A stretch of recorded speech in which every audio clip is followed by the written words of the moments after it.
Ovulation problem क्या होता है? ओव्यूलेशन प्रॉब्लम ये होता है कि आपके जो अंडे हैं वो बनते तो हैं मगर वो समय पे फूटते नहीं हैं। अब सोचेंगे भाई अंडे बन गए तो फूट क्यों नहीं रहे, हमारे बॉडी में हार्मोन है, मैं एक फ़ीमेल हूँ, मुझे तो समय पे महीना भी आ जाता है मैडम, पेशेंट आके बोलेंगे ओपीडी में, पर वो टाइम पे रप्चर नहीं होता है। कुछ पेशेंट्स ऐसे हैं जिनको इस बात का पता ही नहीं होता है। कुछ पेशेंट्स ऐसे हैं जो जागरूक हैं, घर पे अपने ओव्यूलेशन किट से टेस्ट कर लेते हैं, उनको पता रहता है कि वो ओव्यूलेट नहीं कर रहे हैं। अब दोनों ही केस में आपको डॉक्टर से मिलना ज़रूरी है, और जो डॉक्टर हैं आपके जो प्रॉब्लम्स हैं उसको वो रेस्ट पे रखेंगे। बोलने का मतलब आपकी जो एक्सेस एंग्जाइटी है वो अच्छी नहीं है बॉडी के लिए, तो इसलिए ज़रूरी है कि आप अपने डॉक्टर से संपर्क करें। पहली चीज़ ये है कि अगर अंडे आपके समय पे नहीं फूट रहे हैं तो ऐसा भी हो सकता है आप बिल्कुल नॉर्मल हो, आपको कोई प्रॉब्लम नहीं है। जैसे पेशेंट को एक सिंपल फॉलिकुलर सिस्ट बन जाता है, वो क्यों बनता है? क्योंकि उस प्रीवियस साइकिल में आपके अंडे रप्चर नहीं हुए, तो वो चीज़ खुद से रिजॉल्व हो जाती है।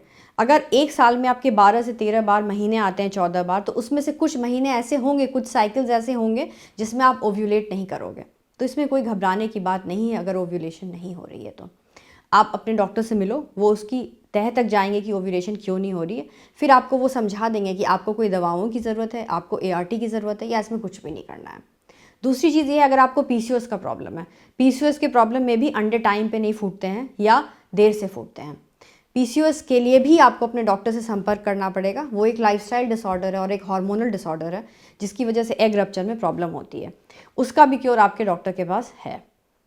तीसरी प्रॉब्लम तब होती है जब आपके अंडे समय से पहले कम हो जाते हैं, means pre mature ovarian failure, means समय से पहले आप मेनोपॉज की तरफ जाने लगते हो।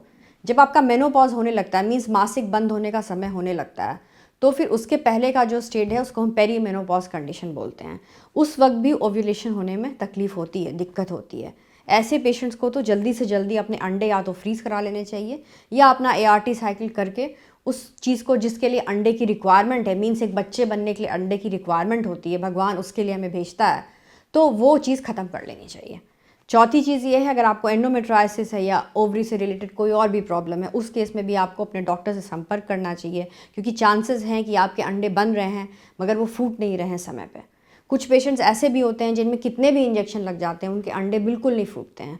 ऐसे पेशेंट्स को ART पद्धति की सहायता लेनी चाहिए और जल्द से जल्द माँ बनना चाहिए। हम रखें आपका ख्याल।